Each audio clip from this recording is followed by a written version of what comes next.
Jacksonville to see this information and help it to guide their work across the large network that is aiming to improve well-being across Jacksonville. First off, I want to start by really emphasizing and highlighting the partners and sponsors who have made it possible for us to be here today and get to do this work that focuses on well-being across all of Jacksonville. First off, Baptist Health, Brooks Rehabilitation, the City of Jacksonville, Community First Credit Union, Florida Blue, the Jacksonville Jaguars Foundation, Jacksonville University, the Jesse Ball DuPont Fund, Mayo Clinic, UF Health, and United Way of Northeast Florida. We're very grateful for all of their support along the way as we aim to improve health and well-being and increase longevity across Northeast Florida. So first, I would love to level set and just let you know who Blue Zones Project is, if you are not already aware, and then it'll really help you better understand kind of the intentions and aims of the measurement that is Gallup Wellbeing Index and why we're choosing to measure those specific pieces here in Jacksonville. Our calling is to empower everyone everywhere to live better longer. We really want to empower those to have environments that are healthier and support well-being. We aim to allow and support all individuals and organizations, whether it be civic and social organizations, faith-based organizations, work sites, schools, everyone everywhere in Duval County to live better longer. So first, I'd love to tell you a little bit about the origins of Blue Zones. So our founder and National Geographic researcher, Dan Buettner, had an exploration across the world, really, and identified these 5 longevity hotspots where people were living to and past the age of 100 and were living well. And he identified Loma Linda, California, the Nicoya Peninsula in Costa Rica, Sardinia, Italy, Icaria, Greece, and Okinawa, Japan. And in these areas, he really sought to better understand what are the commonalities that are found across all 5 of these regions that are really helping people to live well physically, but also mentally and emotionally and within their community. And what are the key characteristics of their environments and of their lifestyles that are really supporting overall well-being and health. Through this, he was really able to determine the solution model, which is the Power 9. And so he aimed to identify those commonalities, and really there were core 4. In all of these communities, natural movement was such a key piece of their everyday life, whether that was sitting and standing from chairs on the ground, or it was gardening or walking with little to no use of cars and automobiles. Additionally, having the right outlook. All of these communities really had a clear sense of purpose. And their ikigai in Japan is what they called it, where they really knew why they got up each and every morning and what they were put on this earth to do. Additionally, there was an emphasis in downshifting. It's really decompressing and taking a moment away, whether this be focus and meditation, or it be yoga, or all of these other any other way that individuals find that they can decompress and downshift away from the high stresses that maybe life can occur. Another key component was eating wisely, intentional eating, and only eating until they're about 80% full, rather than really stuffing themselves and feeling the need to clear their plate, but really being aware of their internal emotional or their internal desires for hunger. Additionally, plant slants. So really eating whole grain, plant-focused food, whole food, plant-focused diet, really including things like beans and whole grains, tofu. Additionally, friends at 5, or also some would identify this as wine at 5, but really it's less about the beverage of choice, but really about that ritualistic component at the end of the day, sharing time with friends and family. And lastly, connection. All of these communities had a deep sense of connection with those around them. There was a sense of belonging. Many of them were members of faith-based institutions. They also lived in intergenerational homes with their loved ones first, really supporting and maintaining relationships with their families, whether it be their parents or their grandparents, younger siblings. There was a very strong network of support. And lastly, positive My mom always used to say, you are who your friends are. And this was something that was identified and supported within the Power Nine of really making sure that you can create a supportive network of people who can help you navigate life and can also help support your overall well-being. So what does this mean for Jacksonville? So within this, with those Power Nine components, we also have our life radius model. So almost all of Americans are spending about 90% of their time within 20 miles of their home. So if you close your eyes and you really focus on what did you pass on your way to work this morning? Was there a grocery store? Was there a restaurant that you love to go to? Did you pass your neighbor's house?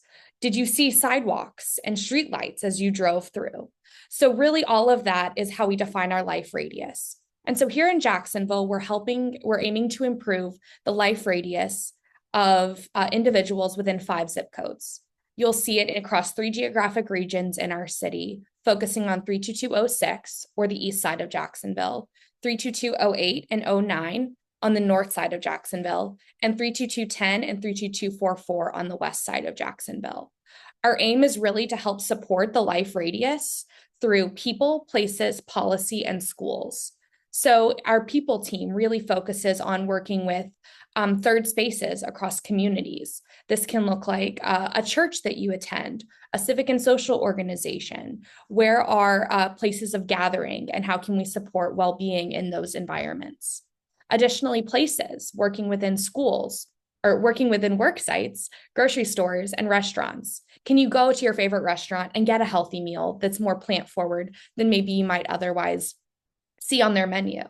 We're looking at work sites where you're spending the majority of your day. And then we also have schools really helping with young people to help educate them on what well-being is. Can we support well-being while they're at school, including movement and healthy snacks? And then lastly, we have policy. How can we ensure that our city is doing the best they can at the policy level to support well-being in our communities? An example of this would be Vision Zero Action Plan, making our streets safer for pedestrians and bicyclists so we can have natural movement in our day-to-day life. So all of this life radius model really is what guides us along with the Power Nine in our work at Blue Zones Project. So we're working together with Gallup to help measure well-being and the interventions that we're hoping to implement and support across the city of Jacksonville. This work is all done by a wonderful team of people from Jacksonville who've lived in Jacksonville and know it well. I wanted to share this slide. So if there's any piece of information that you see and want to know how we're working to address those concerns or how we're hoping to move the needle in well-being, feel free to contact anyone on this slide or scan the QR code at the bottom to reach our website. And I would love now to pass it over to our Executive Director, Nicole Ham, as she takes us into the next part of our presentation. Thank you so much. Thank you so much, Hannah. My name is Nicole Ham, and I have the honor and pleasure of being the Executive Director at Blue Zones Project Jacksonville. We are so excited to have you with us today, especially our partners at Gallup. This is something that I look forward to every year because it is really this real-time point of information of what is happening in our community, and we're hearing it directly from the people in our community. And so before I pass it off to the Gallup team, what I'd love to do and share here is that you're going to hear a little bit from me today, along with the Gallup team. What we really want to do for you all is help put into perspective what is happening in Jacksonville and what we've seen and where we're going. And so I think it's critically important that someone that loves data, Allison, I think you know that very well, as someone that loves data and loves information, we also know that there are stories behind the numbers. And so what we hope to do today is to create a robust picture of what the information is telling us, as well as inspire you to lock arms with each other and collaborate as we really aim to create an environment and a culture in Jacksonville where health and well-being is prominent and is so easy that when we walk out the door, we're naturally nudged into those spaces. And with the information that we hear from our community, we can really move forward together collectively in improving not just health outcomes, but well-being and quality of life outcomes. So, with that being said, I am thrilled to turn it over to Dan Withers and Courtney Hesselbecker from our Gallup team. Thank you all so much for being here and taking the effort to share your data, expertise, and knowledge with us in the way that we understand these numbers. And we look forward to walking through this presentation of information in Jacksonville with you. Thank you. Dan. Super. Thank you, Nicole. Thank you, Hannah. Hello, everybody. What a big group. It's great to have you all joining today. So, I'm here to share the new round of results. This is our fourth administration.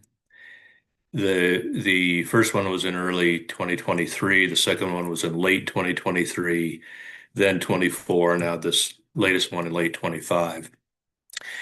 Every other year is a slimmed down version of our sampling. So in the odd numbered years, we have pretty large samples, well north of 2,000 respondents, heavily focused on those three priority areas. Um, but we also do the rest of Jacksonville. And so we'll get kind of a everyone else set of estimates, and then we'll get a weighted overall Jacksonville set of estimates. So this, you're not going to see that part this time. This time just focuses on the three communities with the zip codes that Hannah laid out. Um, I'm going to share my screen.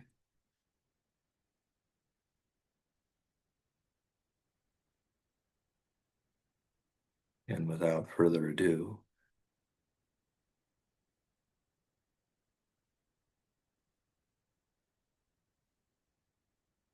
there we go.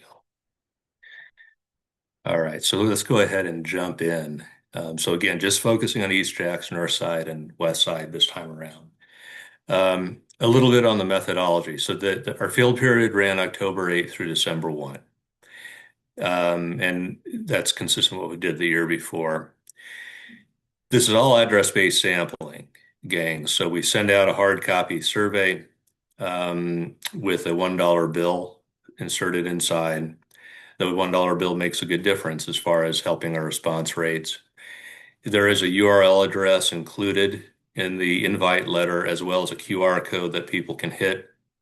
So a lot of people tend to prefer to do it over web, and that's totally fine. Mail, that hard copy mode and that web mode play together very nicely as far as data, this kind of data collection is concerned. So we're very comfortable combining those two, regardless of the way that you took the survey. Those data merge together just fine. Zip codes, Hannah already walked everybody through as a reminder of what the three areas are that we're kind of specifically focused on. These data, as always, are always going to be weighted. Gallup uses what's called iterative proportionate weighting. It's a raking algorithm. And so we'll use multiple demographic characteristics in concert with one another to rake across the data. And we'll do that multiple times until we've got it aligned with what we think it would look like if it were perfectly random, as best as we possibly can. Survey research invariably is always going to be imperfectly random. We do our best to get it there, but it's going to skew in certain directions. So for individuals from groups that are overrepresented in the sample compared to what we would anticipate if it were purely random, they'll count as a little less than one person. And for individuals that are from groups that are underrepresented in the sample compared to what we would expect if it was perfectly random, they'll count as a little more than one person. Sometimes you'll have competing characteristics where, based upon who you are, your race, your age, your gender, etc., the algorithm might want to be counting you as more than one person and less than one person at the same time. And so it's going through and finding the best possible fit depending on who you are as a respondent in relation to how many other folks like you are in the sample. Hope that makes okay sense. So we wound up with 536 completed surveys. That's good. Our response rate was just shy of 9%. We were shooting for 10%. With this kind of population, this sort of population in kind of these urban centers are notoriously difficult to get. And so if you're up at 8.6%, I feel very comfortable with that response rate. We have perfectly normal distribution curves and a perfectly good high quality data set within which to work. And Dan, I just wanted to call out for the field period that for those of you that would recall that this was also during the government shutdown. So for those of us in Jacksonville, especially for most of us that may have military affiliations or federal positions, those were on pause as well as benefits, federal benefits such as SNAP and WIC. So I just also wanted to give a little bit of context of the external forces at play during this time. This is also holiday season, and I'm sure all of us know how holidays can be throughout the year. And then you put a government shutdown on top of that, and we can see what that might look like for different households in our communities. Yeah, that's great context. Thanks, Nicole. So this is what it looks like. Again, our sample sizes are smaller than in the even number. The even number years were up kind of in the 700 to 800 respondents per community, North Side, West Side, and East Jacks. This is by design, the kind of the smaller, more of a snapshot sample. But we still have perfectly normal distribution curves.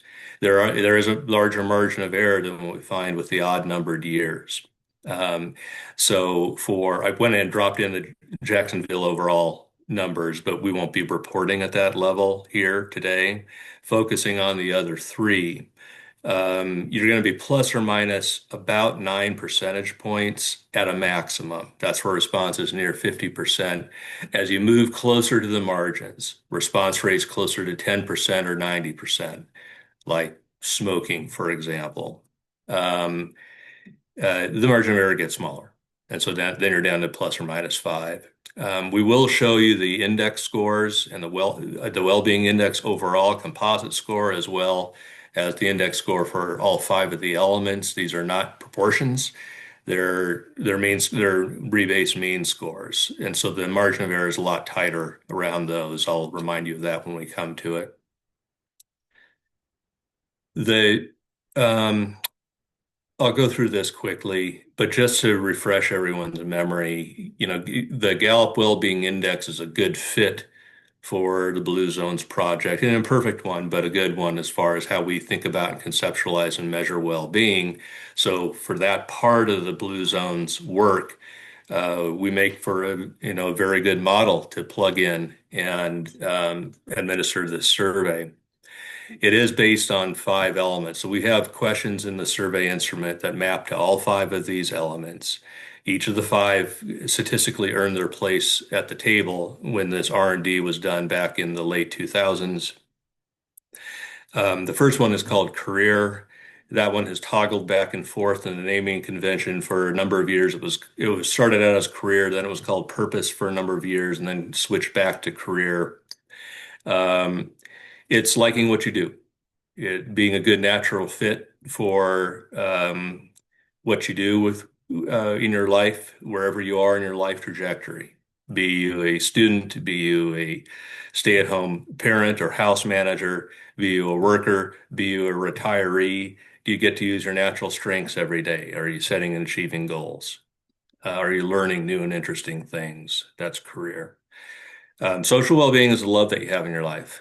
Getting positive energy from family and friends, having someone in your life who looks out and cares about your well-being, your health and well-being. Financial well-being isn't about the income that you make, although that's definitely relevant to financial well-being, but it's more about how you live within your means and manage your wealth to build financial security. So we find plenty of low-income areas and low-income groups and low-income individuals that nevertheless have very good financial well-being because they're good at managing their wealth. Community well-being is the emotional attachment you have to the area where you live. Do you feel like it's a perfect place for you? Are you proud of it? Is the housing great? Do you give back to it in meaningful ways? Do you feel safe inside of it? And then there's physical well-being. Physical well-being includes mental health metrics. If you're wondering where the mental health aspects are, they weave into there. Of course, there's a lot of emotional health and social well-being as well. But we'll ask about all the major disease states. We'll get height and weight. for BMI. We've never adjusted for the self-report nature of that, but with 3.2 million randomly selected American adults who have gone through our survey dating to 2008, we have very good external comparables that provide us with apples to apples perspectives. And then things like that, healthy behaviors, smoking habits, eating habits, exercise habits, moving your body, being active and productive. All that is a part of physical health. We do ask about clinical diagnosis of depression, as well as some other mental health metrics that are in there. So that's the entirety of the survey instrument. It's the same questionnaire that Gallup administers on an ongoing basis nationally. We get about 5,500 to 6,000 randomly selected Americans every quarter. So we'll wind up with about 23,000 American adults every year for our national estimates. That comes in handy for work like this because it helps us trend metrics nationally over time and compare with our own change over time slopes here. So I'm just going to stop right there. Nicole, I'll let you jump back in if you had anything else that you wanted to add at this juncture. Otherwise, questions from anybody about the methodology or the basic framework of the survey instrument. Thanks so much, Dan. I think the only thing that just to clarify for those that maybe jumped in a little bit later, for Blue Zones Project Jacksonville, we are focused on 5 zip codes: 32206, 32208, 32209, 32210, and 32244. And so, as Dan was mentioning, it is just those 5 zip codes that were um, uh, included in this batch of data sets. So I just wanted to make sure that everybody was aware that it was those 5 zip codes specifically. Thank you, Dan. Yep, you bet. All right. Any questions from anybody else?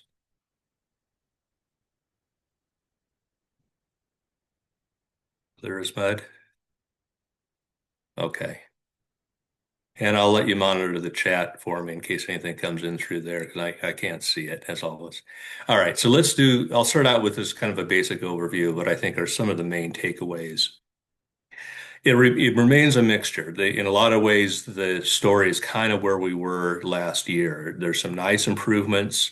There's also some declines across well-being metrics, and it's a mixture across our 3 priority zones in our sampling frame.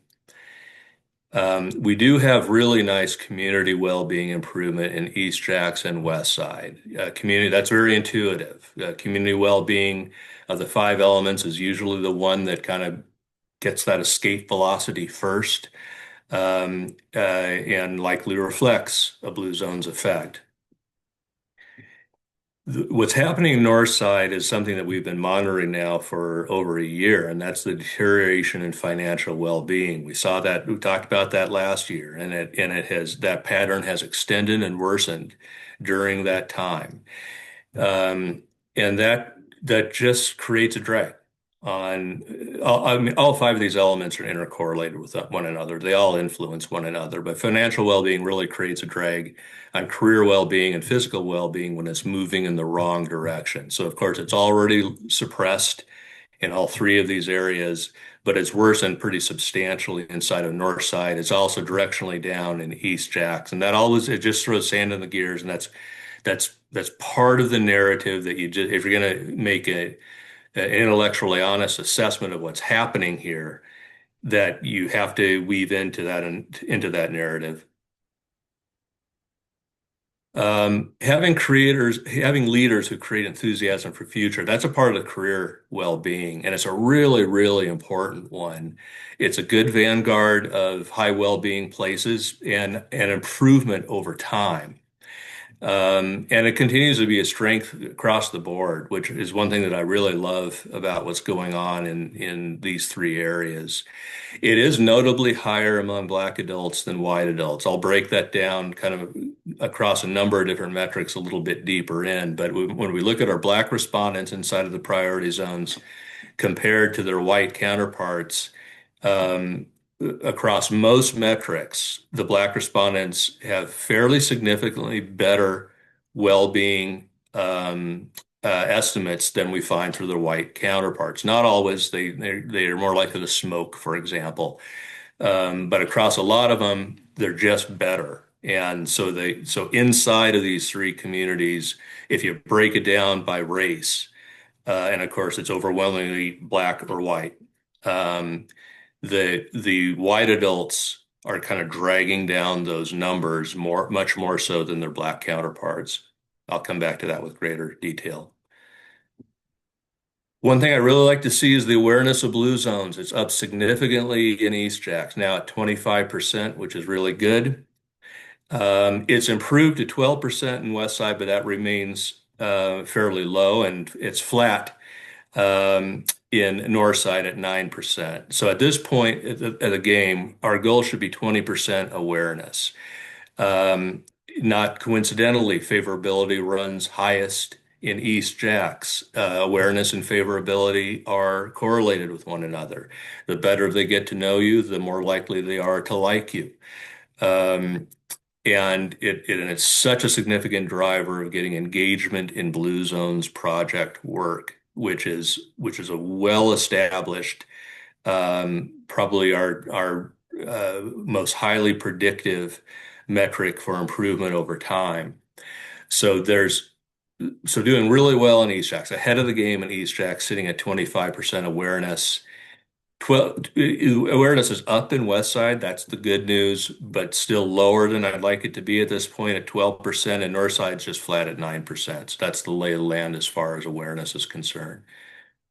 Um, Desire to live and age in the current community where you live. That's edged up across all of them. That's good. Volunteerism is up in East Jackson, West Side. That's good. Those are likely Blue Zones effects, which I like to see. Safety is a growing deterrent to walking and biking for non-recreational reasons in West Side. So it's getting in the way more. The concerns about safety are getting in the way of walking and biking more so than it was a few years ago. It is retreating as a deterrent in East Jackson, North Side. So you kind of have two different things going on as far as how much safety is getting in the way. It's good news when safety is retreating. That means that that barrier is less of a barrier in East Jackson North Side than it used to be. That barrier, though, is more of a barrier now in West Side than it used to be. Healthy food options improved in West Side for both households and the workplace. I like that a lot. Healthy food options in restaurants remain unchanged across all three of the priority zones, as reported by randomly selected adults. If we Hey, look Dan, at, we do have a question from Allison Ownby here in the Q&A. She just wants to know, are Hispanic adults included in the white racial category? that's a good question. No. We, if our ethnicity question precedes the race question. If they answer, yes, I am Hispanic, they are treated as Hispanic. They can still respond to the race question. Many Hispanic respondents will choose to do so. They'll either identify as white or black. Very few will identify as with any of the other race groups. But we don't ever double count them. So if we're talking about white respondents or black respondents here, those are non-Hispanic white and non-Hispanic black. Glad we got that clarified. Thanks, Dan. Thank you, Hannah. My eye in the sky. All right. So here's West Side. The obesity, hypertension, high cholesterol up, and they're all up quite a bit. Now, with the obesity, it's a more nuanced story because above normal weight and normal weight are both unchanged. So I went back and looked at the raw data from our initial baseline reading and looked at the raw data from this reading. And what we had back in 2023 was a whole lot of people that were just under that 30 cutoff in the BMI between overweight and obese. And so they were still getting counted as overweight. If you look at it this time, it's flipped. Now you've got a bunch of respondents that have just slipped over that 30 cutoff. So all of a sudden, instead of being counted as overweight, they're counted as obese. And so while the obesity percentage is higher, the overall average BMI is only edged up a little bit. Hasn't changed by statistically significant margins. Again, normal weight is the same as it was. So that one's a little bit more nuanced. Don't always find that, but that's the case here with West Side Story. Um, very good improvement in pride in community and feeling safe in your community. That's community well-being. Daily stress is down, which I like. What's going on West Side. Dentistry is also improved. That's good news. Dentistry is one of those real sneaky important aspects of well-being, influences a lot of different parts of well-being, not just those physical health outcomes downstream, but also a lot of psychological and emotional metrics are linked to taking care of your teeth. And so that's a really good one to see moving in the right direction in West Side. East Jacks, again, community well-being, very good improvement, feeling like the city area where I live is the perfect place for me, good improvement in impactful volunteerism. These are things that, again, are intuitive based upon what I have seen with working with many other Blue Zones communities over the last 15 years. That you see that community well-being usually comes first, social's usually second, and then you kind of move on to physical and career. Financial well-being is always a wild card. That one always kind of floats around out there, largely outside of our control. Above normal weight's gotten better in East Jacks. Exercise is much improved. Natural movement, that's feeling active and productive every day. That's kind of our natural movement surrogate. Those are all improved, which is really good news. Clinical depression is up, but stress is also down. Stress reduction is a common feature that we find in Blue Zones intervention areas. Blue Zones has a very good track record of through the things that it does, the Blue Zones-y interventions that get put in place at helping to alleviate stress. And of course, that has a lot of benefits in all kinds of other ways. Stress has tentacles. So you want stress to be down, and it is down in East Jacks as it is in West Side. North Side, there's significant declines in most financial well-being metrics. Interestingly, food insecurity is also lower, which is unusual to see because the others have all gotten worse. But that's the good news is there's still an elevated, but a smaller percentage of people that are having to worry about having enough money for food. But a lot of the other metrics have really suffered significantly in North Side, which really throws a lot of sand in the gears. Among those gears that are getting sand tossed into them, exercise and natural movement. Exercise is always one that's going to suffer when people are worrying about whether, they're going to have enough money for food or if they're trading off utilities for healthcare. Exercise and eating habits are usually ones that really take it in the chops. And both of those, unsurprisingly, that and feeling active and productive every day have both suffered in North Side. Pride in community has come down. Pride in community is another one that when financial insecurity goes from bad to worse, that can harm the way that you think about the area where you live. General life evaluation is down, although so too is it nationally. I just had a brand new article hit Gallup News that I'll drop in the chat before we close. It's down near record levels nationally, and that's how you think about and evaluate your life today and how you think about and evaluate your anticipated life 5 years from now. But a lot of those career metrics have really come down, setting and reaching goals, learning new and interesting things, using your natural strengths. All of those are going to get pulled down when financial well-being is getting pulled down. Career and physical are the two big ones, as I noted. So those are the main takeaways, I think, as far as our three priority zones are concerned. Let's move into some charts now for you. I'll just start with the well-being index score. This is the composite score, the overall 30,000 foot number. These are not percentages. This is a specialized mean score across a whole lot of metrics that's sort of empirically designed.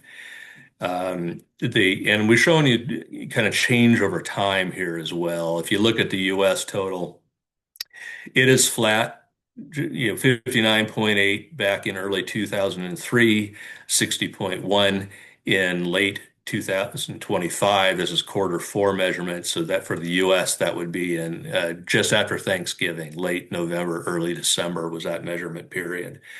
Um, so no changes there. If as you look across these three, and then the bottom two rows, rest of Jacksonville and Jacksonville total, of course, those are NAs. We don't have those this time around. It's an even numbered administration. If you see that orange shading, it just means it's statistically significantly lower than the US. If you see an arrow, that means it's either gotten better or it's gotten worse. If it's red, it's gotten worse. If it's green, it's gotten better. Sometimes the down arrow is going to be green because it means it's getting better to get lower. And so just look at the color. But there's Northside. I mean, Northside has, it's just kind of steadily come down and steadily come, I mean, year over year, the financial well-being has gotten worse. That's really created the drag on it. Well-being index score is down 3.9. Westside's edged up 1.0. Now, if we disintegrate the results a little bit and just look at our five elements up here across the top, those are the well-being index scores that you just saw. So there's that minus 3.9, that plus 1.0 in West Side. I'm just going to look at these three silos one at a time. So I'll move left to right, interior to each silo. With East Jacks, the first thing that I notice is that minus 2.4 for financial well-being. That's not significant with 95% certainty, so it doesn't get the arrow, but it is significant with close to 90% certainty. And so more likely than not, financial well-being has come down in East Jacks as well. And that's part of what you see going on here with the career well-being. Again, not statistically significant with high confidence, but directionally coming down a bit inside of East Jacks. Despite that, physical held in there okay, which that's good. It's fair to postulate that if financial well-being were flat, fiscal would be showing much more some improvement at this point, but at least it's holding steady amid financial well-being getting worse. And then the part that I really like is that despite that, community well-being has still gotten better. That has still broken through and not very nice 3.1 point improvement. So statistically significant improvement with high levels of certainty and also meaningfully large improvement. When you get over to the north side, again, given the story, it goes straight to the financial well-being. If that 6.4 looks like a big drop, it is. It's a very big drop for an index like this. That 40, if that 46 looks like a big gap with the 64.5 we find nationally, it is. And so it started out low and it's gotten worse. And that really, it really hits physical, it really hits career well-being. You can just feel it pulling down those two. As the financial well-being becomes more dire, people are just they're more worried about subsistence level things, about meeting basic needs.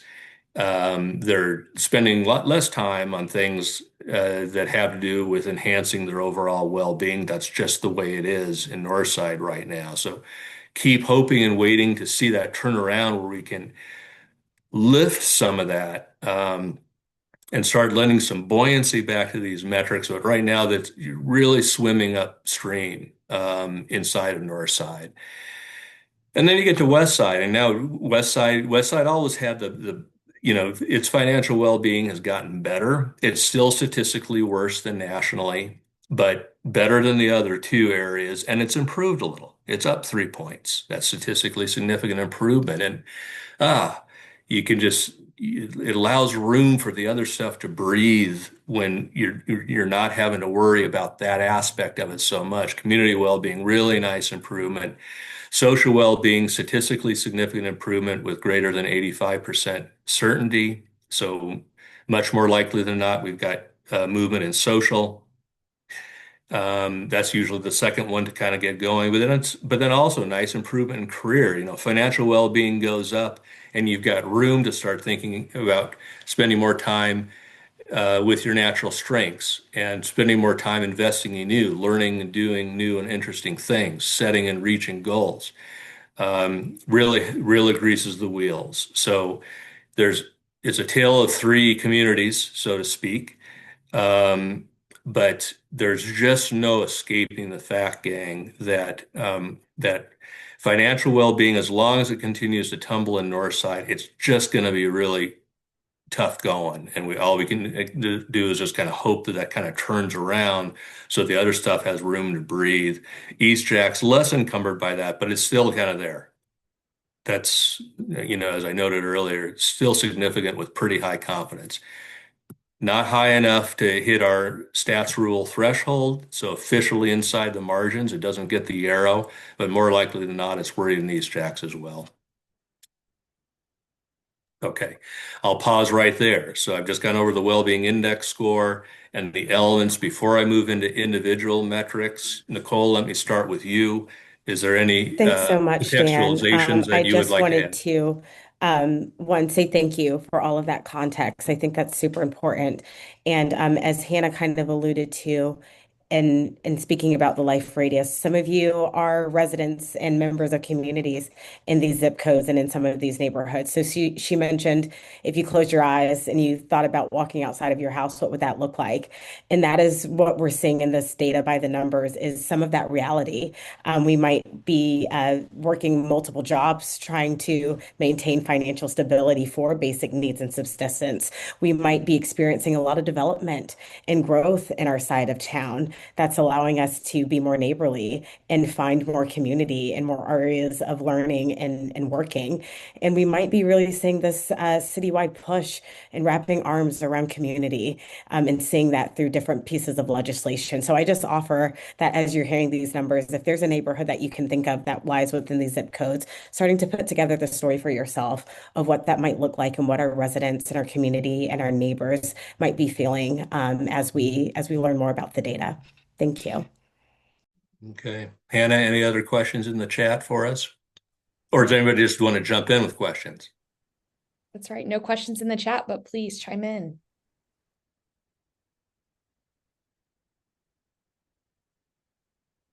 All right, I think you're good to go, Dan. Okay. All right. So I've got I've got a handful of eye charts. I know it looks daunting. Just hang with me. I'll kind of be systematic as I go through it. Now we're moving into the kind of the evidence-based improvement metrics. These are the same in every Blue Zones community. This is not all of the well-being index items. I'll show more of them after I get through this group. They are sorted into the various elements. I'll start out with life evaluation. We lead off the national survey and we lead off the Blue Zones version of it with the same two questions, and those are the Cantrell ladder of life questions, where we ask respondents to imagine a ladder with 10 rungs. The top rung is your best possible life. The bottom rung is your worst possible life. Where do you place your life on the ladder today? Where do you think it'll be 5 years from now? So it's current life satisfaction and it's anticipated life satisfaction. If you're high for both, 7 or higher for current, 8 or higher for future, those are empirically derived cutoffs. If you check both of those boxes, you're classified as thriving. Gallup, Gallup's national polling at the time that we did this was 48.2. Since then, our updated thriving has dropped to 48.0. It's down 11 points since the summer of 2001, and now it's at the seventh lowest it's ever been out of 176. No, the sixth lowest out of 176 measurement periods. Those are typically either monthly or quarterly, dating back to January 2008. So it's low, and what's even worse is that future rating, that optimism for the future in 2015 was at an all-time low in the U.S. So there are aspects of well-being that have really come down. Um, East Jacks has held steady at 47.8 is statistically aligned with the US. Northside 38.1, that's down 6.5 points. So that's statistically significant decline greater than the US. And then with Westside plus 7.1. So Westside has managed to improve while it's been coming down nationally. If you move into our career metrics, you'll immediately notice that it looks a lot better. There's leader in life creates enthusiasm for the future, statistically significantly better in all three of our priority zones, which is a really great strength to have. Leaders are so important at the community or at the group level for well-being. I won't go into that in detail. We've written this up in detail and can share with others, anyone that's interested. We don't clarify what kind of leader you are. You could be an elected official, you could be clergy, you could be leader of an organization, you could be a community leader. But if you have leaders that are helping you feel optimistic about the future, that really, really helps with well-being, and that's remains a really good strength in all three of these areas that can be drawn upon. Now, setting and reaching goals, using my strengths daily, and learning new and interesting things daily, all really important bell cow metrics of improved well-being, and just common features of high well-being places. Um, Statistically lower with goal setting and using strengths in north side. And you can see there's all these career metrics coming down, kind of caught in that financial well-being vortex. All those get lower when financial well-being gets lower. But over on west side, improvement with using strengths, which is terrific. That's a really, really important one. When you get down to the social well-being, kind of directionally down. Family and friends gives me positive energy every day, but it's statistically flat. But we do have statistically significant improvement in West Side with social. And again, um, if you're not being encumbered by declining financial well-being, social well-being can take off and usually does inside of Blue Zones areas. And so you see that happening in West Side, whereas it juxtaposed with the other two. When you get down to community well-being, real nice improvements. These are all just showing the agreement percentages, gang. Area where you live is perfect for you. You're proud of your community. You feel safe walking around in it. You've received recognition for helping to improve it in the last 12 months. Always a tough nut to crack, um, and by design. And look at what's going on. The other thing that you don't see on this chart that I want to point out too is that I'm just showing you the fours and fives on the 5-point agreement scale. You also want to see the disagreement go down. The disagreement's going down on most of these metrics. So all that feeds in to the mean score for the item, and all that feeds in to the index score itself. And so it's not just agreement getting better, it's also disagreement getting better, getting lower, which is what you want to see. But in East Jacks, where I live is a perfect place for me, so much better. Impactful recognition, which is really going to influence that a lot, by the way, um, has gotten better, and that 21.8% is really sterling. And like I said, that's a tough nut to crack by design. We make it hard for people to agree with it, but when you're staring at 22%, that's a really solid number, and it's up. Um, and pretty good in North Side and pretty good in West Side too. Really good here. With North Side, the pride in the community has come down. With West Side, though, again, where financial well-being is actually improving, which really greases those wheels for other things to really take off, and you can see it at work. Kind of improvement across the board. Again, disagreement percentages are dropping for all of these metrics as well behind the scenes for West Side. Okay, if we go into physical, um, here's our BMI classifications: obese and obese plus overweight. And this goes back, that plus 11 is eye-popping. It draws you right to it. The normal weight is unchanged. The obese plus overweight is unchanged, though. And that goes back to what I said, that You had a lot of people that were just under that BMI cutoff of 30 back at baseline, and you have a lot of people that just slipped above it this time. And so while the overall BMI has not changed statistically, the obesity percentages has climbed, and it's high. And of course, it remains really high in North Side, better in East Jacks, but those obesity numbers and the above normal weight numbers are pretty significant. As a reminder, we don't try and adjust. We don't do in-home clinical measurement. We're not CDC. We do not adjust for the self-report nature of it. If we were doing randomized clinical measurement, we would anticipate these percentages would be somewhat higher than they are through self-report alone. Um, so that kind of stuff remains a big issue. But I do love that the above normal weight has come down in East Jacks, down 9.1 points. Smoking has come down in the West Side. Again, that's Blue Zones has a very good track record of reducing smoking rates. When financial well-being worsens, smoking goes up, so that always works against us. We've at least held steady in North Side and held steady in East Jacks. When you get down to exercise, how many days in the last week have you exercised 30 minutes or more?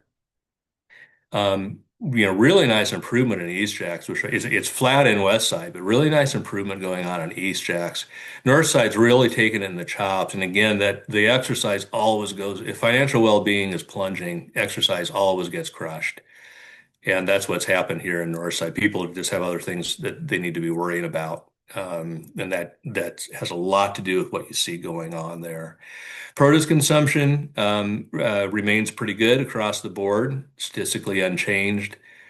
That the hypertension remains high, and again, really high in the West Side numbers.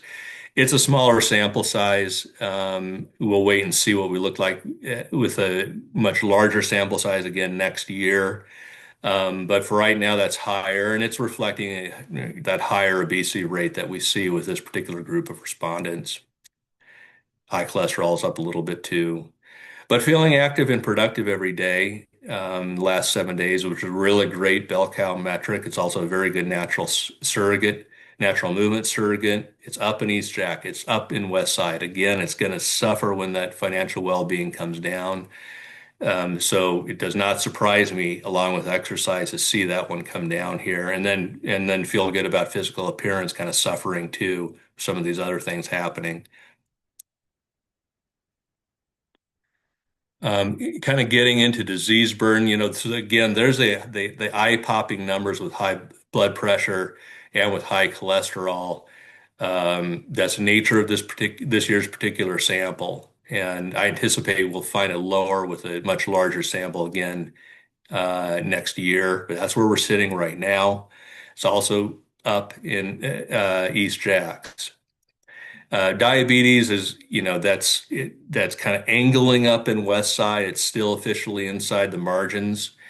Um, but basically it just kind of remains elevated. You're up in the 20s in North Side and West Side, sitting at 13.6% nationally.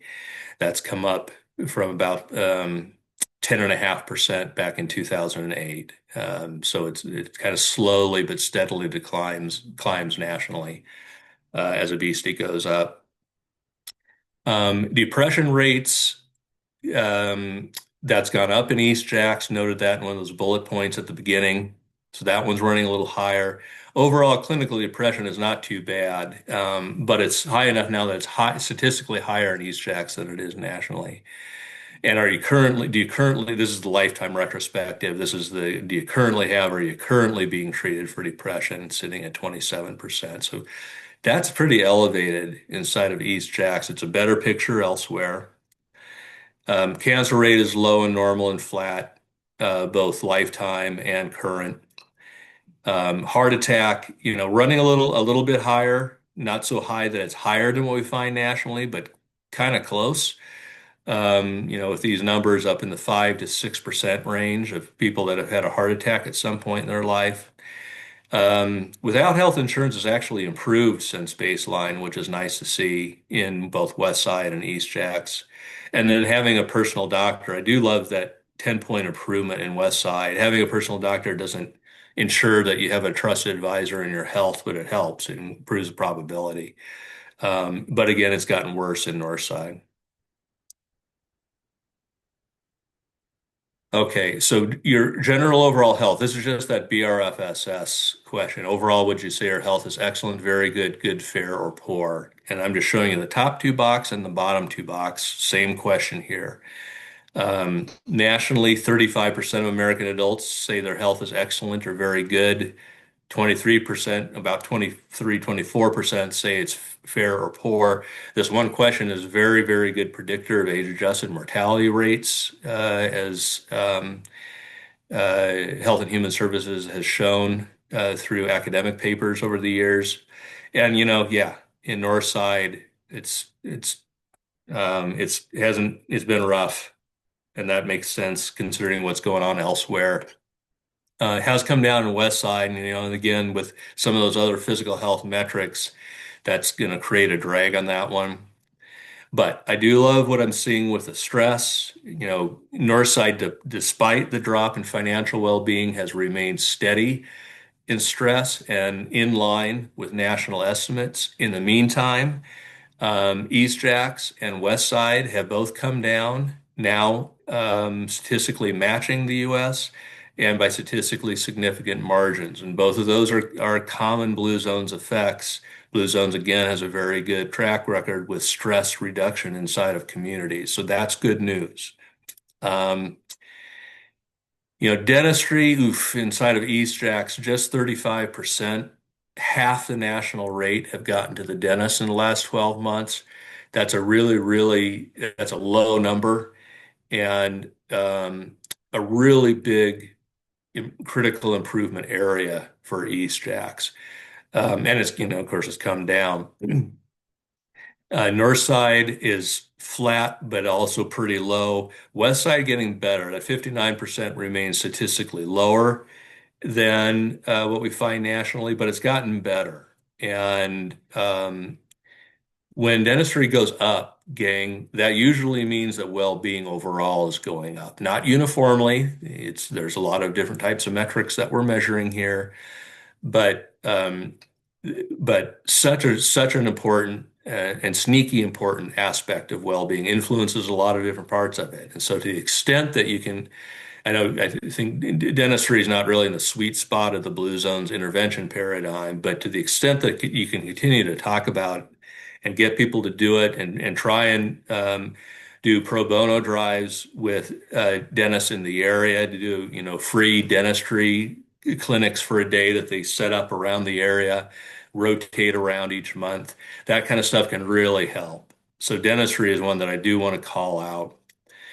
Unable to buy food due to the lack of money at least once in the last 12 months. So this is not chronic food insecurity, but at least once in the last year, you haven't had enough money for food.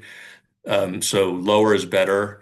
And, it's it's quite elevated across the board. Now, inside of Northside, this was that one financial well-being metric that actually got better, interestingly, even though it got a lot worse with a lot of the other ones. Still high, but that's a little better, which is good to see. But then there's healthy eating that's eating habits worsen amid poor financial well-being and declining financial well-being. Physical pain is unchanged.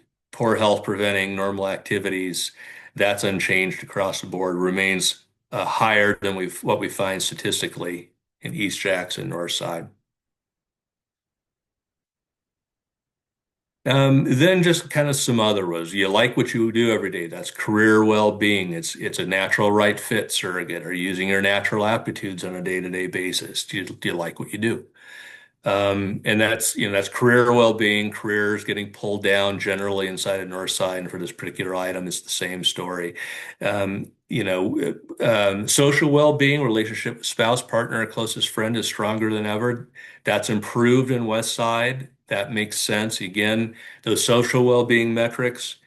If you're not getting encumbered by the financial well-being barrier, then those things can and do and usually are moving at this stage of the game.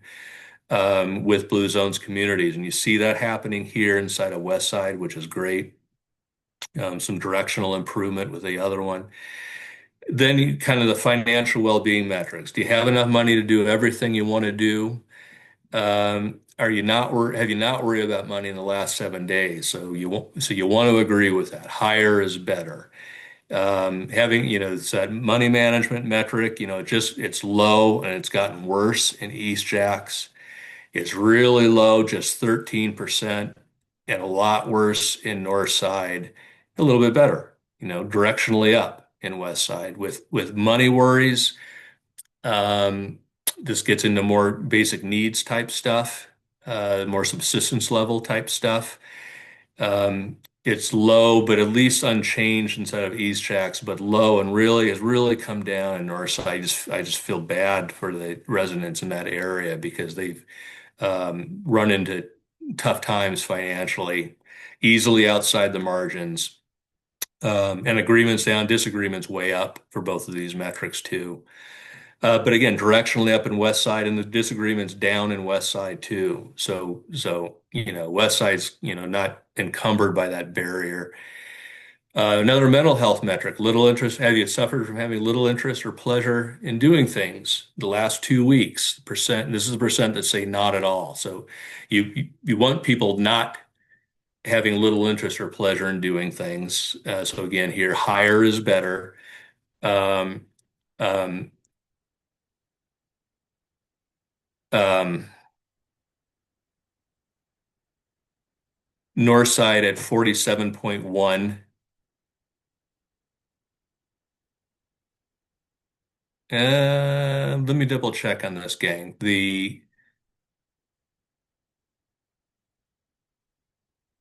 I'm going to have to double check on this number. I think that one there might be flipped around. So let me check on that one for you, and I'll move on, and then we'll come back to it before we're done. Physical health near perfect. That's dropped inside of Northside. All right. Then finally, before I break again for questions, here's the breakdown, not across all the metrics, but across some of them for both white adults and for Black adults. Um, the overall well-being index score, you find a statistically significant gap between them. That's that 30,000 foot number. That thriving percentage, statistically significantly different. Stress level, much higher among white respondents. Depression rate, you're currently being treated for depression twice as high among white respondents as Black respondents. Smoking's higher among the Black adults. That's one place where we did not find that pattern. But depression, much higher. It's double. Recognition for helping the community in which you live over the last 12 months. Just 4% of white respondents agree with that. About 19% of their Black uh, um, counterparts do. So, big differences there. Financial well-being scores looked about the same across the board. There's food insecurity. Um, Tie, but there's no differences between them. Social well-being, though, positive energy from family and friends, 13-point swing here. And then career well-being quite a bit higher. And especially this one, there's a leader in your life who makes you enthusiastic about the future. It's double. It's 26% among white respondents compared to 56% among Black respondents.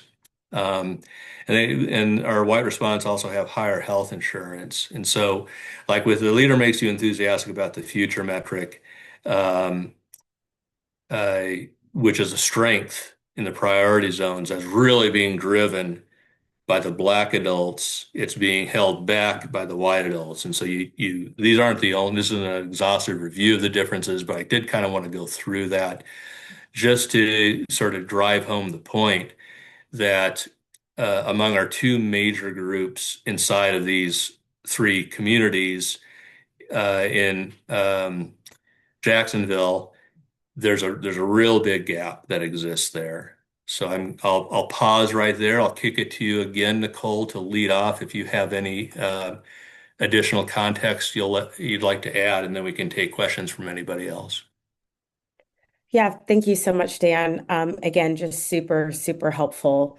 context. And again, I know there's one question in the chat that I wanted to get to, but I offer that this information is so good for us. I want to acknowledge, especially some of the groups that I know are doing some of this work in seeing what that looks like by the numbers. So I know, Ascension St. Vincent's has been with the Oak and doing screenings at on the east side, and we've got Lift Jacks and Jacks Care Connect. And so again, you can see how all of these, the level of collaboration, when we all lock arms, how we can see improvements in communities.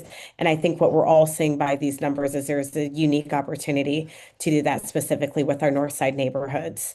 One of the questions that we had in the chat, Dan, was what resources contribute to the ongoing decline of economic opportunity in the North Side, and what steps would you suggest for immediate improvement? So I gave a Blue Zones answer around purpose and connectivity and aligning talents to career, as well as work sites recruiting and hiring from these neighborhoods. But I also wanted to ensure that if there is any other thoughts that you might have to answer that question from your expertise as well.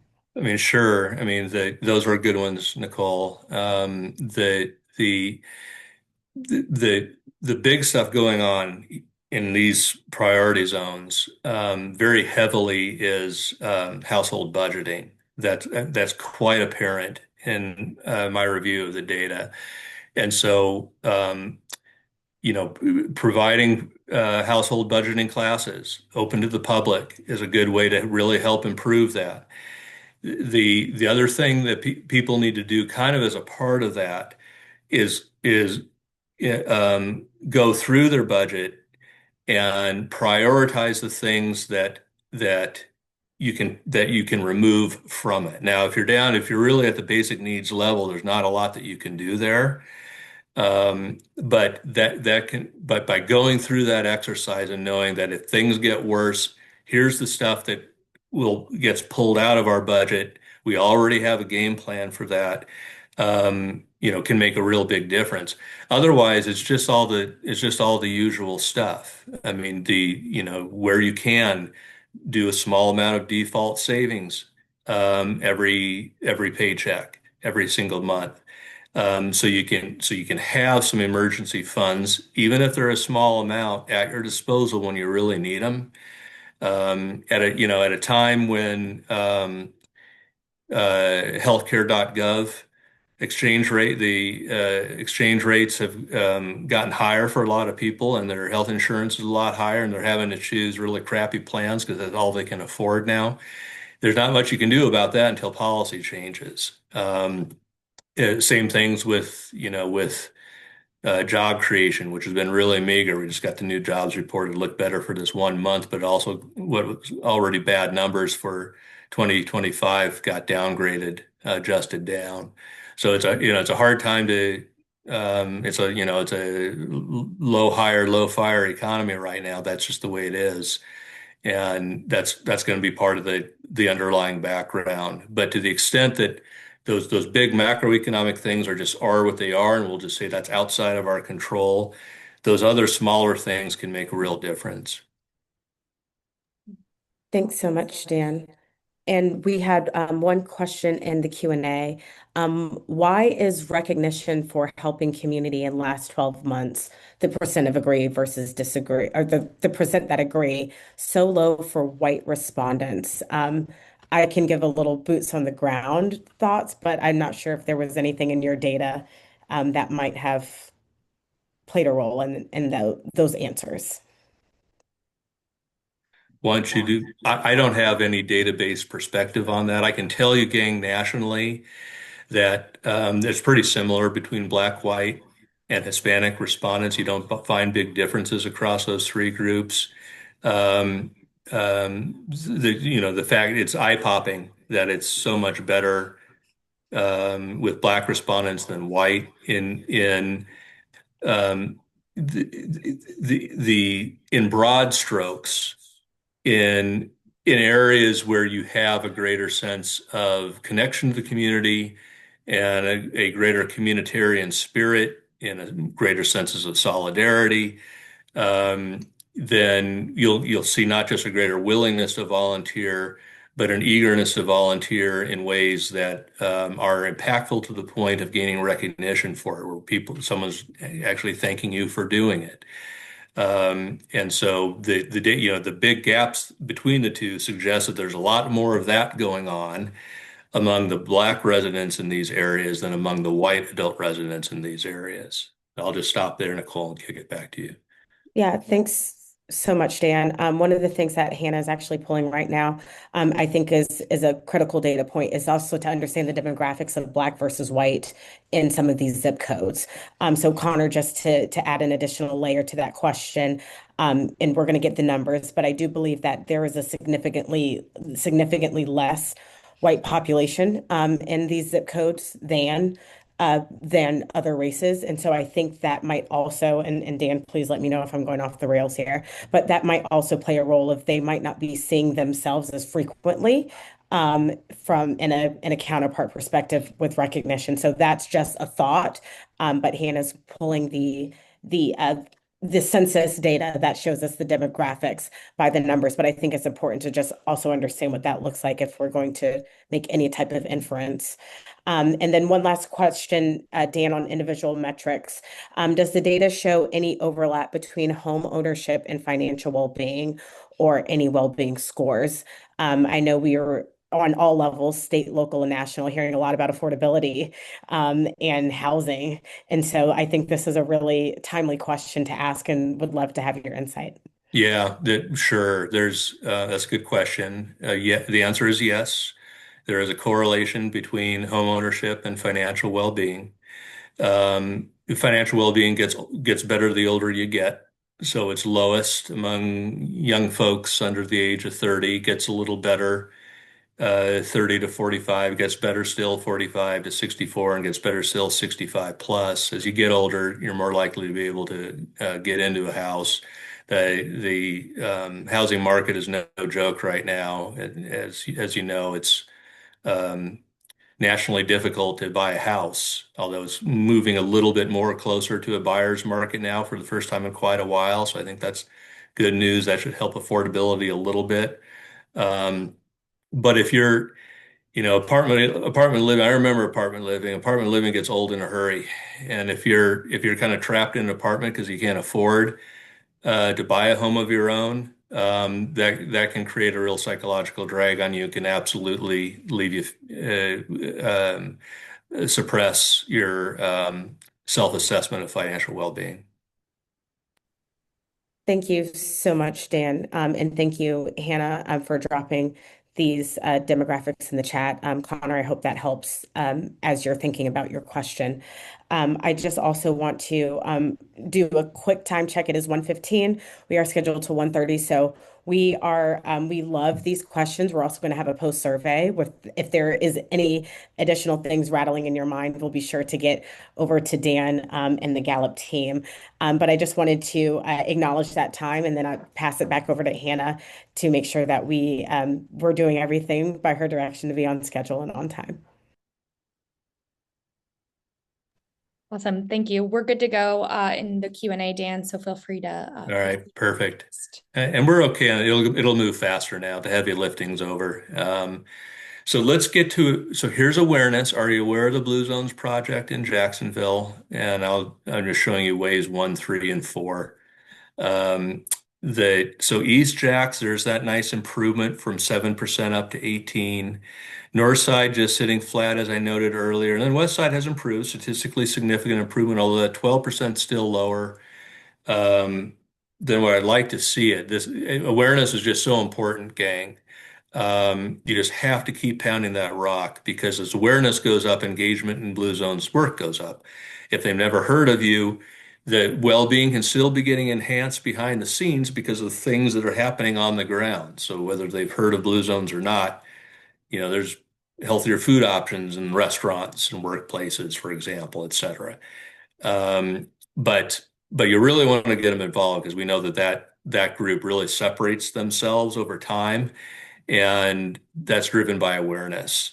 So what's happening in East Jacks that can be emulated elsewhere? What's happening each axis maybe not working as effectively or is rolled out as succinctly in north side and west side. Try, you've got an internal best practice, use that one.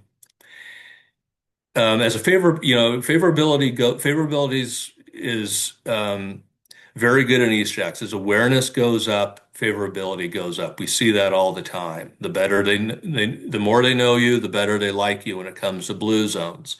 Um, and it's very, the favorable to unfavorable numbers all look good, but north side and west side remain um, under 50% favorable. Again, people just aren't formulating opinions around you. You have such a high percentage that have never even heard of either one. This question is, for the record, though, only asked of those who say that they're aware. How much do you agree or disagree that you want to live and age in the community where you currently live? And so we're just showing our agreement percentages here. They were all sitting at 42% back in wave one. We had national estimates of 53% that have not been updated since. It's fair to guess that it's going to be roughly the same today as it was then. So 53% is the national benchmark. But it's gotten better across the board, and I love to see that. Look at what's happened in Northside. Despite what's happened with the financial well-being, people are still doubling down with their community. They're not giving up on their community. West Side statistically up. East Jacks is statistically improved with at least 85 to 90% certainty. So all of these have gotten better. That's a good Blue Zones effect. Weather permitting, in a typical week, how many days or do you or members of your family spend at least 20 minutes using a local outside resource such as a walking trail, sidewalk, park, or splash pad? And that's all, they're all kind of edging improved, which is good to see. They're all statistically unchanged from baseline, so pretty similar over time, but a little bit better at hitting 4 or more days.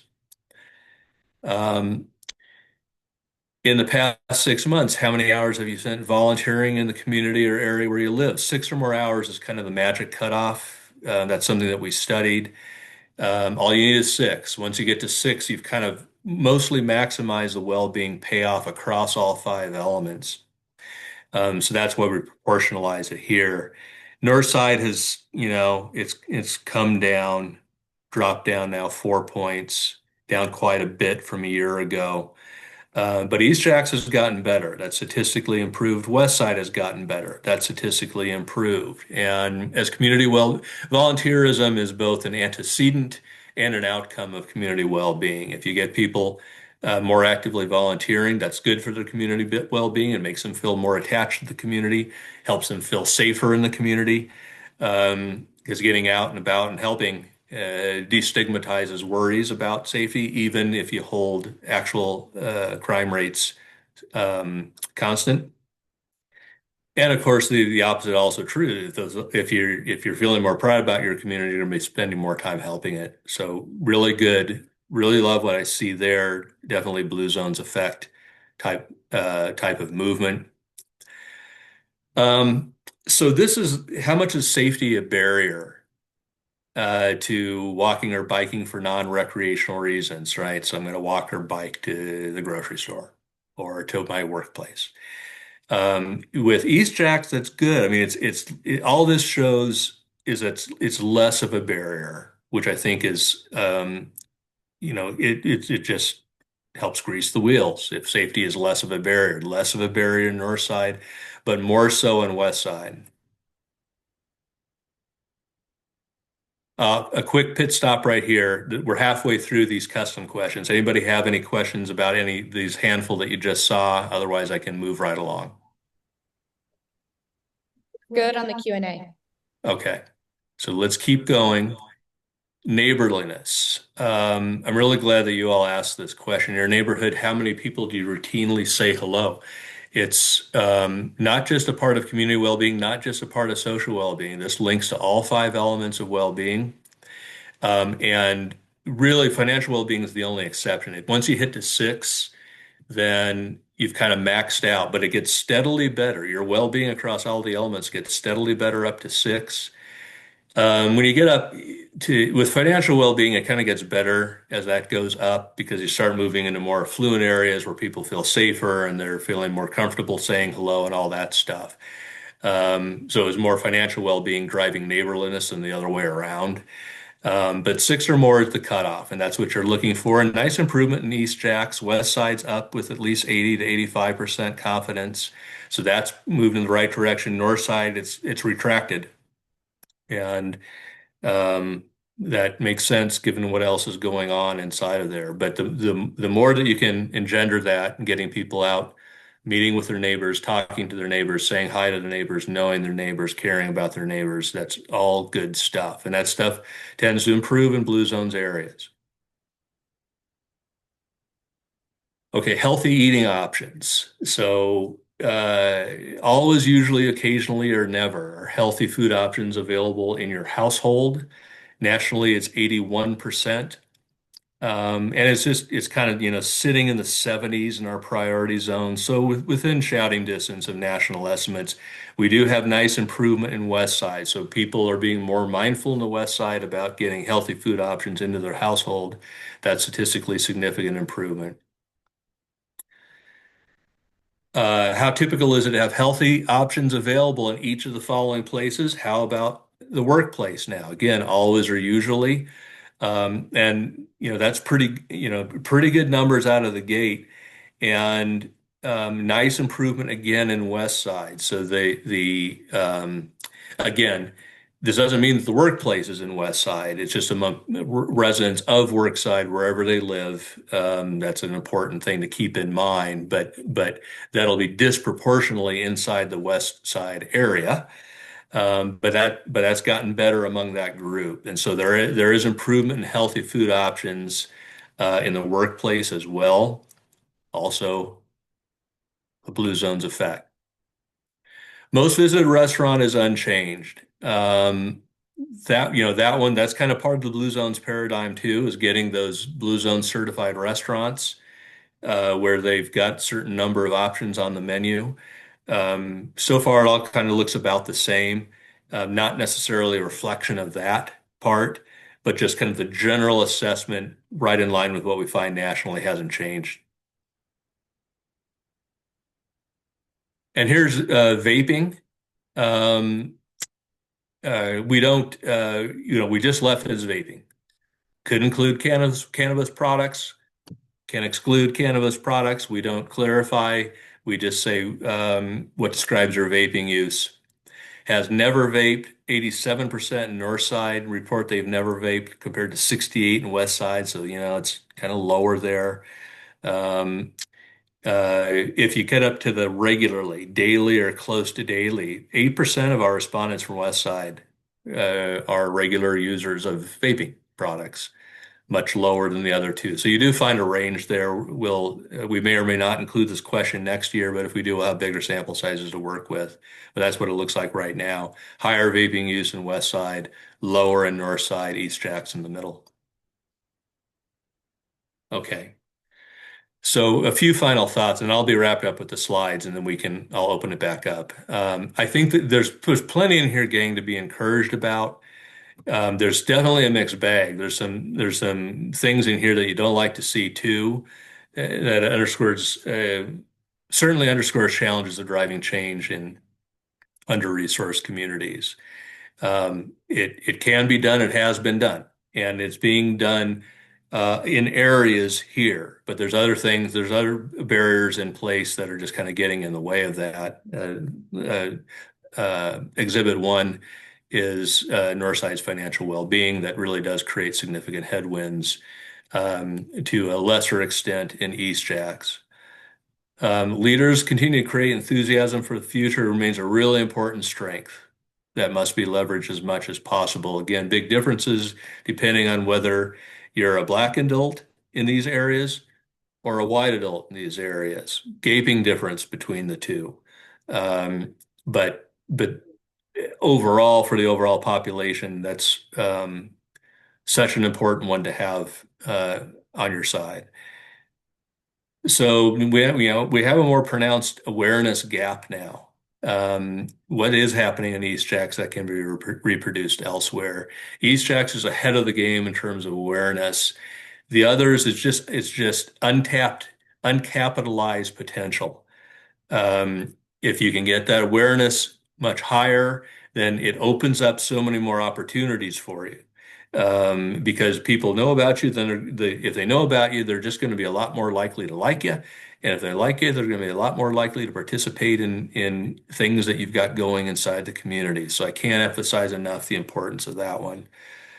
I do love the improved volunteerism and just continue to invest in yourselves. The more that that goes on, it's a real feedback loop, and kind of is self-potentiating in ways that have very positive effects. Don't forget to leverage the buddy system. Having someone in my life who cares about my health and well-being, those are good scores across the board inside the priority zones. When you're doing community outreach and trying to get people involved, leverage that. Don't just bring yourself, bring a friend, bring a couple of friends. After a while, that can start compounding and start growing, and again have a potentiating effect. Um, so so that's it. That's what I've got. Dan, thank you so much. I know that there was a lot of conversation in the chat, and there is another question. Brittany Camps was able to answer this from a Blue Zones perspective. She's our organization and well-being lead who works with our grocery stores and restaurants. But Jacob has asked, how is healthy food options defined? It seems like some people have a different definition of that than others. It's yeah, you'd be surprised. Sure, it's subjective. We ask a question. It was in one of those eye charts that I showed. Did you eat healthy all day yesterday? Yes or no? Simple yes, no question. And you think, wow, well, that's pretty subjective. And without question, people are going to have different ideas of what it means to be a healthy eater. But it does fantastic heavy lifting inside of our models because most people have a pretty good idea. And if you answer yes to that question, you're probabilistically, you're a lot more likely to be scoring higher on various well-being outcomes than if you answer no to that question. So even though it feels kind of subjective, it really makes a difference. The very same principles apply here. Um, how I think about healthy foods in my household will vary from one respondent to another. That's true. That's okay. If you answer yes to that question across the entirety of the population, across the entirety of the data set, that improves our well-being outcomes. And so that's the kind of the best answer I can give to you. That Awesome. we that is that assumed variance in how you might interpret it at the individual level is baked into the model. It's baked into our assumptions, and that's okay. Still Great. works really well. Thank you, Dan. And I'll reiterate what Brittany Camp said. Just here at Blue Zones, it really means typically more plant forward, whole food options, really focusing on beans, fruits and vegetables, whole grains, and nuts. And so that is going to see if you are able to visit a Blue Zones approved restaurant or grocery store. Those might be some of the items that are highlighted within those organizations and places. Are there any other questions? I know we are at 1:30. So feel free to complete the post survey and go ahead and submit your name and your email, and we will get those questions to Dan and the Gallup team to make sure we're able to provide you an answer there. Additionally, this presentation was recorded as well as waves 1 through 3, which are all available, and this recording will be available on our YouTube channel, which is linked out in the chat. And then lastly, I do ask and encourage you all to take the Blue Zones Pledge, which has been linked as well to show your support and alignment with improving well-being across Duval County. I want to extend gratitude to Dan Witters for being here and presenting this data. Thank you, Dan, for sharing that article in the chat as well. Thank you all. Nicole, I will toss it to you for any final words, and then everyone can be on their way to enjoy their afternoon. Thank you so much, Hannah. And I know we're at time, so thank you so much for your time, attention, and attendance today. And I hope that as we wrap up and as you go on about your day and about your week, that you think about Blue Zones and ways that we can collaborate. How can we support? How can we wrap arms? How can we really take care of our community in the way that what the data shows that we need the most, right? So, how can we hire more people from the north side? How can we ensure that we're teaching financial literacy and bringing people together? How do we work together to bring purpose workshops to others so that people can be in alignment with the things that they want to do each and every day? I see nothing but powerful people on this call. And so I am confident that together we can absolutely make a difference in not just data, but in the way that our community feels about our community. And so please know that our doors, our emails, our phones are open. You saw the organizational chart of Blue Zones, and please know that it takes a village, right? If you want to go fast, go alone. If you want to go far, go together. We want to make healthy impacts and healthy environments, and we have to do that together. It's not just Blue Zones. It's not just the city. It's not that's just the Department of Health. It's all of us. So I ask you not just to take the pledge, but let's also lock arms and really do some incredible work together to move the needle forward in our community. Thank you so much, Hannah, for your leadership and your attention. Thank you to all of you for being on this call today, and we look forward to doing this work with you together. Have a good one.